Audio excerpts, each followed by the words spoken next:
Bonjour et bienvenue chez Saint-Cyr Automobile. Aujourd'hui, je vous explique comment fonctionne un écran GPS donc sur une Peugeot 3008. Et puis, je vais vous expliquer aussi comment fonctionne le e-cockpit. Je vous propose qu'on commence par le e-cockpit. Alors, pour le fonctionnement du e-cockpit, c'est très simple.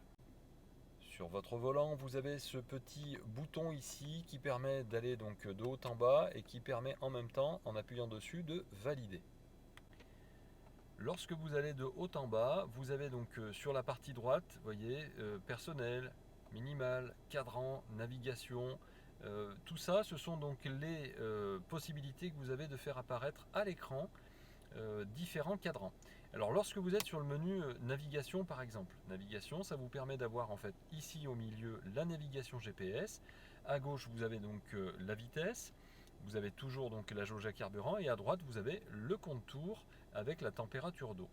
Si vous changez le cadran et que vous vous mettez en personnel, là vous aurez donc le cadran que vous avez vous décidé d'avoir. Pour cela, vous allez utiliser sur cet écran ici la roue crantée. Lorsque vous êtes sur la roue crantée, vous allez sur options et sur les options, vous avez ici personnalisation du combiné. Vous cliquez dessus et vous avez donc à gauche et à droite des possibilités donc de changer en fait tout simplement le cadran de gauche ou le cadran de droite. Par exemple, à droite, je souhaite avoir le compte-tours et à gauche, je souhaite avoir la navigation. Je valide avec OK et je me retrouve sur mon écran personnalisé avec à gauche la navigation, à droite le compte-tours. Voilà comment on règle effectivement les différents réglages de votre e-cockpit. Maintenant, vous avez aussi d'autres fonctions. La fonction minimale qui vous permet d'avoir un écran avec vraiment le minimum de lumière pour la nuit, pour ne pas vous gêner, donc avec uniquement la vitesse. Les cadrans, où là on retrouve donc des cadrans standards, compteur, compte-tour, en fait à quelque chose d'un petit peu plus sportif. Et puis on revient donc à nouveau à la navigation.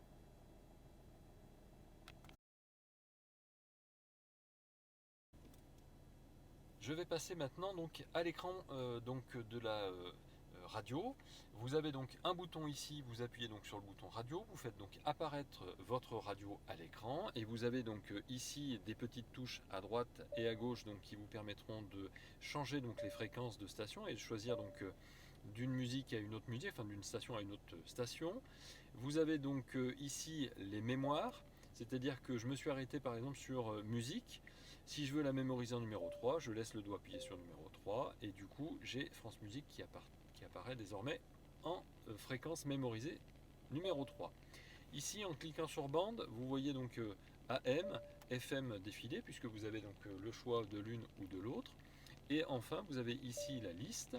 La liste, ce sont toutes les radios qui ont été captées par votre véhicule qui apparaissent ici par ordre alphabétique. Donc si vous cherchez RMC par exemple, il suffira donc de cliquer dessus pour ensuite lire la musique.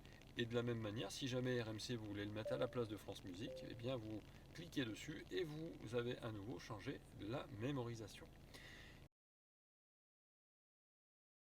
Ici, vous avez les options. Dans les options, vous avez donc les options de la station radio. Donc vous pouvez voir apparaître ici toutes les stations que vous avez sur FM, toutes les stations que vous avez sur AM et toutes les mémorisations que vous avez faites. Donc les mémorisations, donc vous en avez 15 exactement. Donc ça c'est pour ce qui est donc de la station. Les fichiers musicaux, là il vous dit qu'il n'y en a pas, puisque effectivement vous n'avez pas mis de clé USB, sinon vous auriez les artistes, les genres, la playlist, etc. On le fera tout à l'heure quand on passera donc aux médias. Vous avez les réglages donc de la radio avec le suivi des stations, ce qu'on appelait le RDS précédemment. L'affichage donc du radiotexte, ça veut dire que si vous avez une radio qui est équipée avec le radiotexte, ça vous permet d'avoir effectivement le nom de la musique que vous êtes en train d'écouter. Et ici, sur annonce, vous avez donc la possibilité de cocher ou de décocher annonce trafic pour que le trafic autoroutier vous soit signalé en coupant la radio. Donc si vous n'êtes pas sur un réseau France, France Info, Radio France Isère, etc., ça ne marche pas, ça ne marche que sur des réseaux France. Ici, vous avez la gestion donc, des photos qui est vide, puisqu'encore une fois, vous mettez une clé USB, vous mettez des photos dessus, vous allez pouvoir lire donc grâce à cette option-là. Et enfin, vous avez réglage audio. Donc pour les réglages audio, vous avez donc les petits onglets qui sont en dessous, ça n'a pas changé. Vous avez le loudness ici, donc que vous pouvez cocher ou décocher. Loudness, donc c'est pour avoir un petit peu plus de grave. Ici dans les ambiances, vous avez donc utilisateur, vous avez classique, vous avez donc utilisateur, ça veut dire qu'en cliquant sur utilisateur, vous allez pouvoir donc utiliser les petites flèches qui sont ici pour régler les graves et les aigus à votre guise. Et sinon, vous avez en fait des choses qui ont déjà été préétablies donc par Peugeot. Vous choisissez simplement celle qui vous correspond le mieux, Pop Rock par exemple, et du coup vous aurez toujours ces réglages audio. Pour la répartition, vous avez ici donc la répartition à gauche, à droite, en haut, en bas. Donc il y a des pré-réglages ici, donc tout passager, conducteur seul, ça veut dire qu'il n'y a que le conducteur qui est dans la voiture et du coup les haut-parleurs sont finalement adaptés pour le conducteur. Ou alors donc tout passager, ou avant seul, ça veut dire que si vous avez des enfants à l'arrière qui sont en train de dormir, vous pouvez le mettre avant seul. Vous avez les sons tactiles, ce qu'on est en train de faire, là, à chaque fois qu'on appuie sur le bouton, donc ça sonne. Et le volume asservi à la vitesse. Le volume asservi à la vitesse, c'est intéressant parce que plus vous roulez vite, plus votre voiture va faire du bruit. Plus elle fait du bruit, plus votre volume va augmenter automatiquement, c'est-à-dire que la voiture va augmenter le volume par rapport à la vitesse. Comme ça, vous n'aurez pas besoin de monter ou descendre le son, c'est votre voiture qui va le faire à votre place.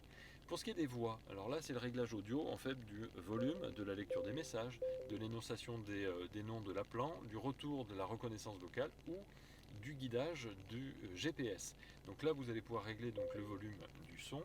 Petite astuce, quand vous êtes en GPS et que votre GPS est en train de vous donner une indication, à ce moment-là vous utilisez le volume que vous avez ici, le bouton du volume en fait de votre autoradio, et au moment où le GPS vous parle, ça augmentera le volume du GPS. Si c'est la radio qui est en train d'émettre, ça augmentera le volume de la radio, mais si c'est le GPS qui parle, ça augmentera le GPS.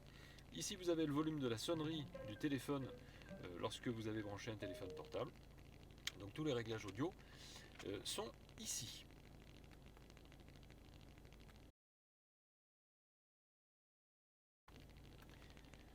Maintenant, on va passer donc à la source différente, c'est-à-dire que là, on est passé donc en mode source, c'est-à-dire qu'en cliquant sur le bouton qui est ici, vous passez donc sur un mode radio ou un mode source, et si vous voulez changer de source, vous cliquez sur la source qui est ici, et vous pouvez basculer mode radio, mode USB, ou si jamais vous avez mis un Bluetooth, c'est-à-dire un téléphone en Bluetooth, vous allez cliquer sur Bluetooth et ça lancera la musique depuis votre téléphone portable.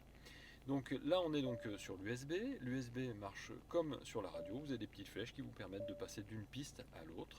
Vous pouvez ici demander à avoir le shuffle, donc la lecture aléatoire en fait des musiques de votre clé USB, ou de répéter donc la piste qui est en cours.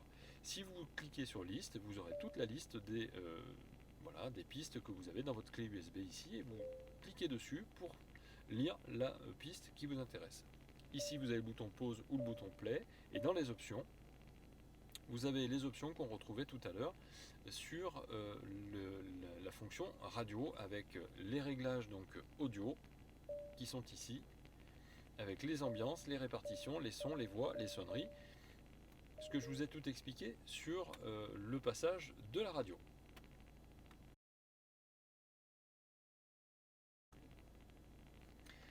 Pour la navigation GPS, vous cliquez sur le bouton navigation. Vous avez donc ici le menu de la navigation GPS. Vous avez ici un onglet rapide. En cliquant dessus, vous pouvez passer donc avec une vue, le nord toujours en haut, avec une vue du dessus, mais la voiture est toujours à la même place et c'est la carte qui se déplace, et une vue 3 dimensions. Donc ça, c'est vraiment pour passer de l'un à l'autre rapidement. Ici, pareil, vous avez un onglet rapide.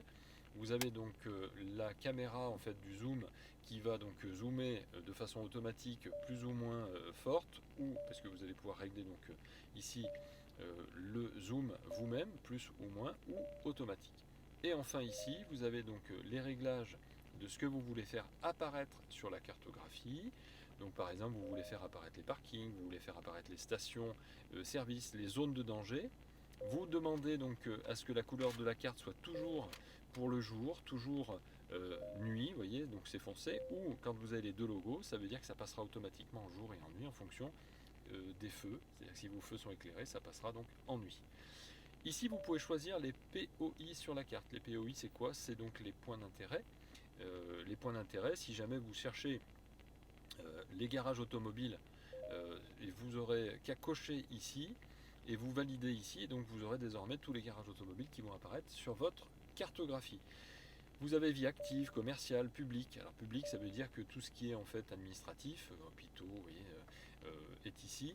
Et géographique, ça veut dire que là vous allez trouver, vous voyez, météo, poste de frontière. Et pour les voyages, si vous cherchez par exemple les stations-service, vous allez jusqu'en bas et vous allez retrouver donc les stations-service. Et donc à partir du moment où c'est coché, ça veut dire que ça va apparaître sur votre carte. Donc ça c'est pour les réglages rapides de la cartographie. Ensuite, vous avez donc menu ici, et dans le menu, vous avez la possibilité donc de saisir une adresse. Si vous voulez saisir une adresse, vous cliquez donc sur le nom de la ville que vous souhaitez donc comme destination. Vous n'avez pas besoin de cliquer sur toutes les lettres de la ville. Il va déjà vous faire des propositions. Et à partir du moment où les propositions sont suffisamment réduites pour retrouver votre adresse, vous n'avez qu'à cliquer dessus. Donc moi je vais aller à Nonay, je vais aller rue Pierre de Coubertin par exemple. Donc pour aller rue Pierre de Coubertin, je ne vais pas taper rue Pierre de Coubertin, je vais juste taper les premières lettres du prénom, voilà, et là il me fait la proposition, rue Pierre de Coubertin. Soit je mets le numéro, parce que je vais aller au numéro 12, soit je mets rien du tout, et à ce moment-là, il va m'envoyer directement donc jusqu'à la rue, sans me préciser le numéro. La petite chose importante ici, c'est ça, c'est que si vous cliquez sur la petite disquette qui est ici, vous pouvez enregistrer comme un nouveau contact, cette adresse, comme ma maison, mon bureau, ou une adresse préférée. Ça vous évitera de la ressaisir à nouveau dans le futur. Si vous voulez valider la destination, vous n'avez juste qu'à appuyer sur OK 2 fois pour valider les consignes de sécurité et votre destination est donc en cours de calcul. Vous savez qu'à 2 km, vous avez un rond-point. Vous savez qu'il vous faut 6,5 km pour arriver. Vous savez que vous arrivez à 11h22. Voilà, ça c'est tout simple et c'est votre cartographie. Maintenant, si vous rappuyez sur le bouton menu, là dans le bouton menu, vous avez les critères de guidage. C'est-à-dire que j'ai lancé effectivement le guidage. Le guidage a été lancé avec un critère rapide, mais je peux demander un critère plus court, un critère compromis pour que ce soit et à la fois rapide et à la fois court, un critère écologique. Écologique, souvent, ça veut dire que ça va passer que par le réseau BIS et pas par les réseaux autoroutiers. Mais si vous souhaitez enlever carrément les autoroutes, vous n'avez qu'à mettre sur off ici. Les péages autoroutiers aussi, les ferries. Voilà, vous pouvez donc choisir ici les critères de guidage. N'oubliez jamais d'appuyer sur OK pour valider ce que vous venez de faire, sinon ça ne prend pas en compte. Dans ce masque, vous avez aussi la possibilité d'arrêter votre guidage. C'est-à-dire que quand vous revenez sur le menu principal et que vous appuyez sur menu, vous cliquez ici sur arrêter guidage et ça arrête le guidage. Une autre astuce, vous vous êtes trompé, vous ne vouliez pas arrêter ce guidage. Mais plutôt que de ressaisir l'adresse, vous allez donc rechercher en fait une adresse dans mes destinations. Et dans mes destinations, vous allez avoir les favoris que vous avez mis en route tout à l'heure, les contacts, parce que vous avez mis nouveau contact lorsque vous avez mis une adresse, ou les récentes. Et dans les récentes, vous retrouvez Annonay, Pierre de Coubertin. Donc pas besoin de la ressaisir puisqu'elle est déjà connue dans les destinations récentes. Si je retourne dans menu, je peux aussi donc aller directement à un point d'intérêt. Si par exemple, moi je veux aller à la station-service la plus proche, mais que je ne connais pas son adresse, encore une fois, je vais là dans l'onglet voyage, puisque c'est la station-service, et je vais chercher donc en bas, puisque c'est par ordre alphabétique, et là vous avez donc station-service. Vous cliquez dessus, il fait une recherche dans la cartographie, et dès qu'il a trouvé donc les stations-service les plus proches, il va vous les donc proposer ici, et vous n'aurez plus qu'à cliquer dessus. Vous savez qu'à 3 km vous avez Carrefour, vous avez Avia à 4 km, vous cliquez dessus et donc il vous emmène à cette destination. Comme on a déjà mis une destination, il vous demande si vous voulez rajouter la destination, donc faire une étape, ou remplacer. Vous pouvez cliquer sur les deux. Si c'est une étape, eh bien vous passez d'abord à la station, et ensuite il continue donc le voyage jusqu'à votre première destination, ou si vous l'avez remplacé comme je l'ai fait, à ce moment-là, ça change complètement votre destination. Et dans le menu, eh bien, vous aurez dans mes destinations, maintenant, dans les récentes, Carrefour Market, Annonay. Vous avez les deux. Et si vous souhaitez supprimer ces destinations, vous avez la petite corbeille qui est ici. Vous cliquez dessus, vous validez pour confirmer la suppression et vous avez supprimé votre historique de destination. Enfin, vous avez donc ici réglages, et dans les réglages, vous avez donc ce qu'on avait vu tout à l'heure au début de la démonstration, orienté au nord au niveau de la présentation de la cartographie, orienté par rapport au véhicule mais toujours en 2 dimensions, ou perspective. Perspective, c'est une 3 dimensions. On vous propose aussi ici de mettre sur on ou sur off la perspective des bâtiments. Sur le petit onglet qui est ici, vous voyez bien la différence. Il y a les bâtiments qui s'affichent. Attention, les cartographies où vous avez des bâtiments, ça reste aujourd'hui quand même que des grandes villes. Et ici, vous allez pouvoir aussi faire apparaître le terrain, c'est-à-dire que vous avez un terrain qui est plus ou moins vallonné, qui va apparaître sur votre écran. Ajustement automatique du zoom, ça veut dire que plus vous allez vous approcher d'un rond-point, et plus votre cartographie va se zoomer automatiquement pour vous donner une meilleure vue des sorties qui vous seront proposées. Lorsque vous allez sur l'onglet cartographie, vous pouvez autoriser la déclaration de zone de danger, donc pour pouvoir prévenir les autres qu'il y a un danger sur la route, conseiller un fin de parcours à pied ou autoriser l'envoi d'informations. Ici, vous demandez les alertes, alors vous demandez par exemple de vous avertir lorsqu'il y a un parking à proximité ou une station-service à proximité, etc. Et si vous voulez donc avertir proximité POI 1, c'est vous qui allez définir là désormais le point d'intérêt qu'il faudra vous signaler. Vous choisissez le point d'intérêt ici, par exemple vous voulez être averti lorsqu'il y a une aire de repos.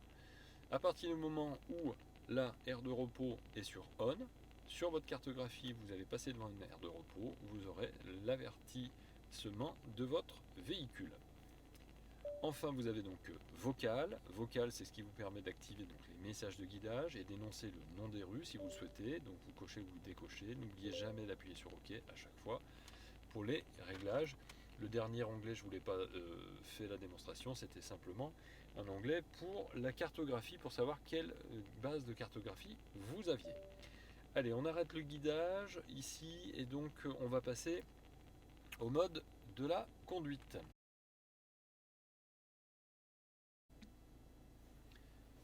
Donc le mode conduite, c'est le bouton qui est ici. Vous avez donc un bouton qui vous permet donc d'afficher ici les fonctions donc, de conduite.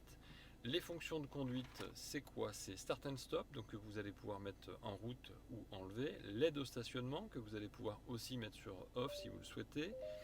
L'aide au stationnement, c'est les radars de recul. Vous pouvez le mettre sur off parce que vous avez mis une remorque derrière votre voiture. Et du coup, comme vous avez mis une remorque, ça va biper sans arrêt. Donc vous pouvez le mettre donc sur off. L'anti-patinage que vous pouvez mettre sur off. Anti-patinage, c'est un système qui vous permet de ne pas patiner évidemment, mais par contre si vous êtes sur la neige, eh bien ça vous empêchera de démarrer, puisque sur la neige on a besoin de patiner un petit peu pour démarrer. Donc rassurez-vous, si vous l'enlevez au-delà d'une certaine vitesse, de toute façon il se remettra en route automatiquement. Ici vous avez le reset de détection de sous-gonflage des pneus. Quand vous faites oui, vous mettez à zéro votre pression des pneus, c'est-à-dire que vous enregistrez une nouvelle valeur. Cette nouvelle valeur vous permet d'avoir une référence, et si jamais votre pneu devient est crevé par exemple, ou il y a une perte de pression, vous serez averti par votre véhicule. Ensuite, dans les réglages du véhicule, vous avez tout d'abord ici les feux. Les feux, vous allez pouvoir donc régler l'éclairage d'accompagnement, l'éclairage d'accueil. Donc c'est l'éclairage extérieur de votre véhicule que vous pouvez temporiser de 15 secondes à 60 secondes, et l'éclairage intérieur de votre véhicule, de la même manière, vous pouvez le temporiser. À quoi ça sert? Si jamais vous êtes chez vous, dans une maison, et que vous avez besoin d'avoir un éclairage une fois que vous avez fermé votre voiture, vous pouvez temporiser à 60 secondes pour avoir un accès qui est éclairé par votre véhicule.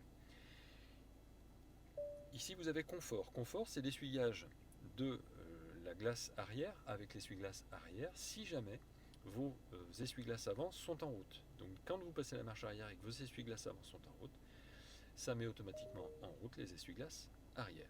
Ici vous avez l'accès au véhicule avec un déverrouillage du conducteur seul qui peut être mis en on, c'est-à-dire que quand vous déverrouillez votre voiture, vous ne déverrouillez que la porte du conducteur. Ensuite, vous avez donc ici en sécurité, reconnaissance des panneaux de vitesse.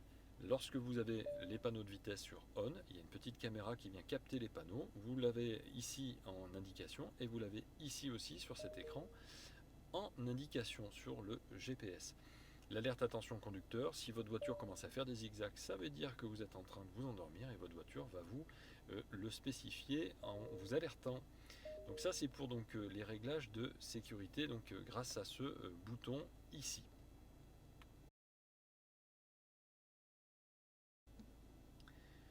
Lorsque vous cliquez ici, vous avez un accès rapide à votre climatisation. Donc la climatisation ici peut être en automatique, peut être sur off, peut être donc de façon manuelle, réglée manuellement. Donc ça c'est un accès rapide. Mais si jamais vous voulez avoir accès à votre climatisation et à toutes les fonctions de la climatisation, vous appuyez sur le bouton qui est ici. Et vous avez ici donc la climatisation à gauche et à droite. Donc vous allez pouvoir changer la température, vous allez pouvoir choisir donc les directions si jamais vous voulez être en manuel. La climatisation est en route, AC ça veut dire air conditionné. Si vous avez auto qui est en route ici, à ce moment-là c'est votre climatisation qui va gérer automatiquement le flux d'air, sinon vous êtes en manuel. Vous pouvez demander l'air conditionné au maximum lorsque vous rentrez dans une voiture et que votre véhicule a été au soleil toute la journée. A l'inverse, vous pouvez couper la climatisation en appuyant sur off. Vous avez donc des options pour la climatisation, un mode soft, mode normal ou mode fast. Donc c'est pour avoir une climatisation plus ou moins douce ou plus ou moins rapide au niveau des flux d'air. Et ici, vous avez remarqué tout à l'heure, quand je changeais la température à gauche, ça changeait aussi la température à droite. Lorsque vous êtes dans option et que vous mettez sur off le mono, à ce moment-là, le fait de changer la température à gauche ne changera pas la température à droite.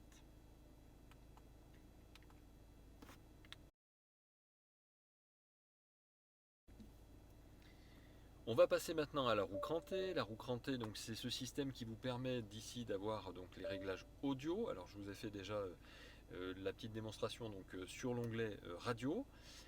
Donc je ne vous le refais pas. Vous avez ici éteindre l'écran. Donc toutes les fonctions de l'écran restent allumées, sauf que l'écran est éteint.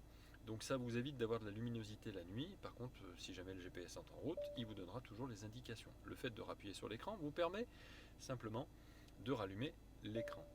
Ici dans Options, vous avez Administration Système qui vous permet de passer en Fahrenheit ou en degrés Celsius, en miles ou en kilomètres/heure.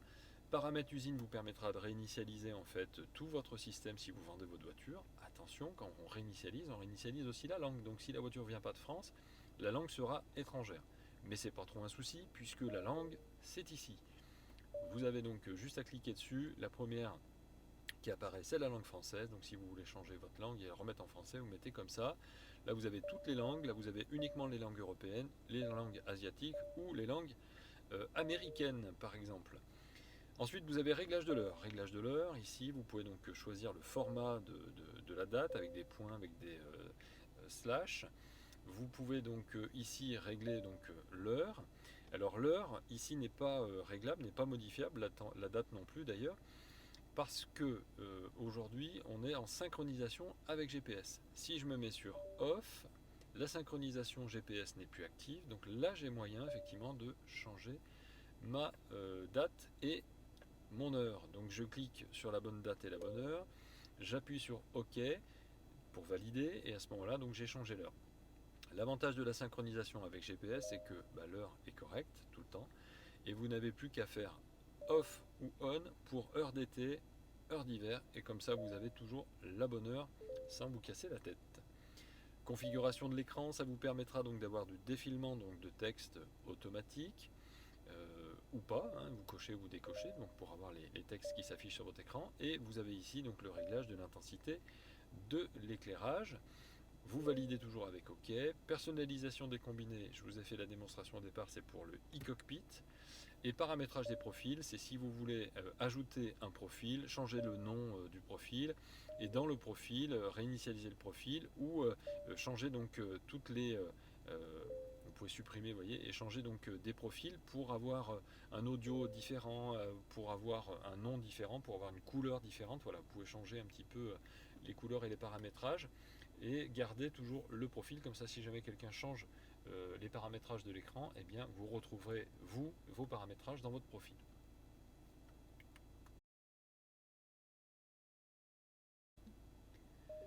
Je fais marche arrière ici et donc vous avez le petit onglet ici source, donc pour passer du mode radio au mode USB. Si jamais vous avez une clé USB, elle s'affiche ici et pareil vous pouvez donc faire l'inverse.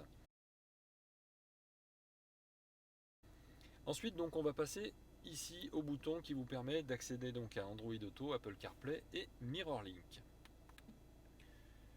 Moi je vous propose de commencer par Apple parce que c'est vachement plus simple, ça se fait quasi tout seul en fait, c'est assez sympa. Il vous faut en fait simplement brancher votre câble d'origine, et j'insiste bien avec câble d'origine, à votre véhicule.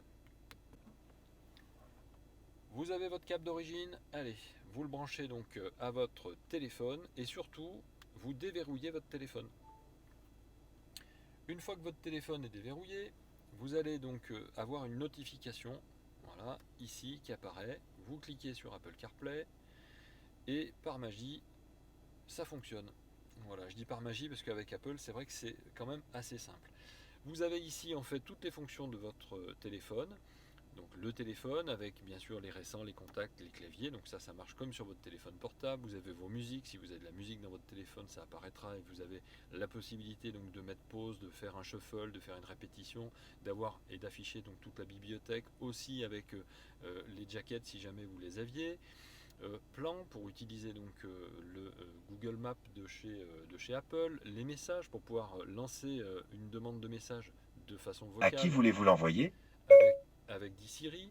Vous avez aussi donc le calendrier, les réglages, enfin toutes les applications qui sont compatibles avec CarPlay, parce que toutes les applications ne le sont pas.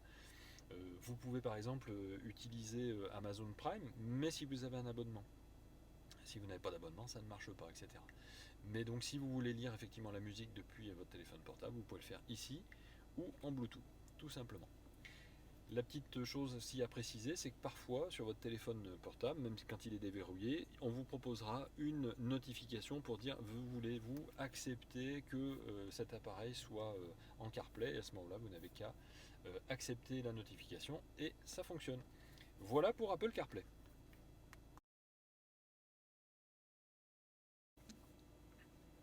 Maintenant, je vous propose de passer donc à Android Auto. Alors c'est un petit peu plus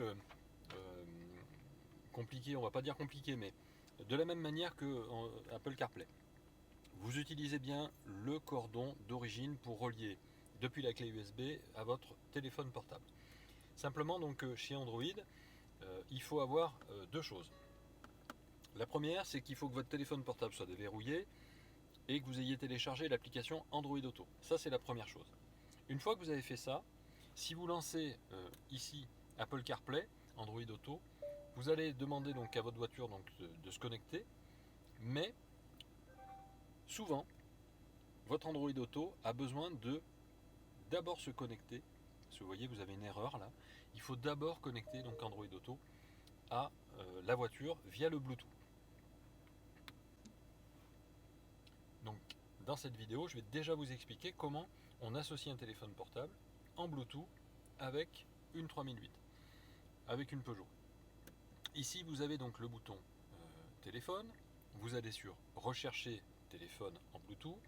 Une fois que vous avez fait ça, vous allez aussi sur votre téléphone faire la même chose. Quand vous êtes sur Android, vous cliquez vers le bas, vous laissez le doigt appuyé sur Bluetooth et vous faites apparaître donc ici toutes les possibilités Bluetooth que vous avez. Vous faites une recherche, donc vous allez faire donc associer un nouvel appareil. Je refais la même chose donc sur le 3008. Les deux donc se lancent donc en recherche et vous allez voir apparaître donc la Peugeot sur votre téléphone et l'inverse aussi. Voilà. C'est-à-dire que vous avez BT Peugeot donc qui apparaît ici, donc vous pouvez cliquer dessus, et vous avez Saint-Cyr Automobile ici, vous cliquez dessus aussi, et comme ça vous aurez donc une association. Ça c'est l'association donc en Bluetooth. Il vous demande donc d'accepter, vous acceptez, il vous demande d'associer, vous associez, et vous avez donc, voilà, on valide avec le code. Vous avez la possibilité ici donc de profilé donc en téléphone. Streaming audio, c'est pour pouvoir lire les données depuis votre téléphone portable, donc les musiques depuis votre téléphone. Et données Internet mobile, c'est pour pouvoir accéder donc à Internet depuis votre écran. Donc vous pouvez le faire ou ne pas le faire, peu importe. Une fois que c'est fait, votre téléphone donc va être connecté. Et donc vous le verrez apparaître désormais sur votre écran. Donc ici, vous avez Saint-Cyr Automobile avec l'état de la pile, vous avez les appels ici, vous avez les contacts reçus, émis, manqués, tous. Vous avez donc les derniers appels et puis vous avez aussi donc bien sûr le pavé numérique et les options. Les options de connexion, de réglage ou de message rapide. Alors, pour le réglage des options, par exemple, vous pouvez suspendre les appels entrants. C'est-à-dire que vous roulez et vous dites, moi à partir du moment où je roule, je ne veux pas qu'on m'appelle pendant que je suis en train de rouler. Pour la boîte vocale, vous pouvez, si vous avez un téléphone avec un forfait mini, vous pouvez donc saisir ici le numéro de la boîte vocale, sinon c'est pas le cas, c'est automatique, le volume de la sonnerie et puis donc les statistiques du nombre de contacts qui sont dans le véhicule pour être sûr de ne pas dépasser le quota. Les messages rapides, c'est ce qui vous permettra de rédiger en fait des messages à envoyer à votre interlocuteur lorsque vous êtes en train de rouler. Par exemple, voilà, si on vous appelle, vous pouvez dire je suis en retard, léger retard, etc., etc. Vous avez donc les messages pour les retards, les messages pour les arrivées, les messages d'indisponibilité ou les autres messages. Donc ça, et puis vous avez donc ici connexion Bluetooth. Et connexion Bluetooth, vous voyez donc votre appareil qui est connecté. J'ai donc connecté donc mon téléphone Android en Bluetooth avec ma voiture. Maintenant que c'est fait, donc je vais pouvoir donc utiliser Android Auto. En utilisant donc Android Auto, d'abord on appuie sur le bouton qui est ici, ensuite on clique sur Android Auto et là on suit les consignes parce que c'est pareil, vous avez des consignes. Les consignes elles apparaissent sur votre écran. Activer le Bluetooth, c'est fait. Autoriser la voiture à accéder aux notifications, suivant. Désormais, voilà, en ayant connecté votre téléphone en Bluetooth et en ayant cliqué sur suivant depuis Android Auto, vous attendez tout simplement que l'écran passe en Android Auto. Ça, je vous rassure, ça n'est que pour la première fois. Maintenant, à partir du moment où vous allez brancher votre téléphone, il va se connecter tout seul sans avoir besoin de rédiger ou de répondre à des notifications. Donc là, vous voyez apparaître le petit bouton qui est ici, qui est un bouton donc principal, qui, lorsque vous êtes sur un masque, par exemple là on clique sur le téléphone, si vous êtes sur le téléphone et que vous voulez revenir donc sur le masque précédent, à ce moment-là vous appuierez donc sur le bouton qui est ici. Vous avez enfin donc ici le OK Google. À partir du moment où votre véhicule est sur Android Auto, il va donc lancer OK Google soit de façon vocale, soit, comme il vient de le faire, soit ici en appuyant simplement sur le bouton, vous avez aussi OK Google. Voilà, j'espère que ça vous aura été utile et bien sûr nous restons à votre entière disposition. Si vous avez des questions, n'hésitez pas à laisser un commentaire. Saint-Cyr Automobile, c'est votre partenaire confiance depuis 18 ans.